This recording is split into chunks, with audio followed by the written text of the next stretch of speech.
Cinema மேல அவ்வளவு மோகம் கொண்டவன், அவ்வளவு அன்பு கொண்டவன் புரியுதுங்களா? நீங்க மற்ற படங்கள் நல்லா இருக்கு சொல்லுங்க, அதெல்லாம் இல்ல.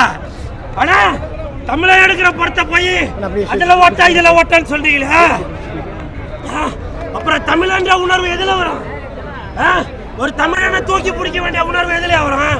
சும்மா ஆட்டோ பின்னாடியும் பஸ் பின்னாடியும் ஒரு டி ஷர்ட் பின்னாடியும் நான் தமிழன் எழுதி வச்சா மட்டும் போதுமா? நான் இப்பவும் சொல்றேன், நல்லா இல்லாத படத்தை நல்லா இல்லைன்னு சொல்லுங்க, தப்பு இல்ல. இந்த வெற்றிமாறன் படம் மாதிரி,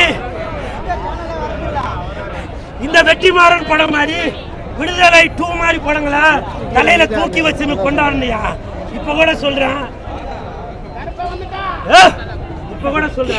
இன்னைக்கு இன்னைக்கு விடுதலை 2 ரிலீஸ் ஆயிருக்கு. எவ்வளவு பெரிய பேனர், எவ்வளவு பெரிய பேனர், எவ்வளவு பெரிய பேனர் விடுதலைக்கு பாத்தியா? இதுதான் தமிழ விடுதலை படம் 2 ஹிட் ஆகுன்றது உலகத்துக்கே தெரியும். நான் பேனர் வச்சுதான் காட்டணும் அப்படின்றதுல அங்க பாத்தீங்களா? எங்கன்னா பெரிய பேனர் எதுனா இருக்கா? இதுதான் தமிழனுக்கு கிடைச்ச வெற்றி.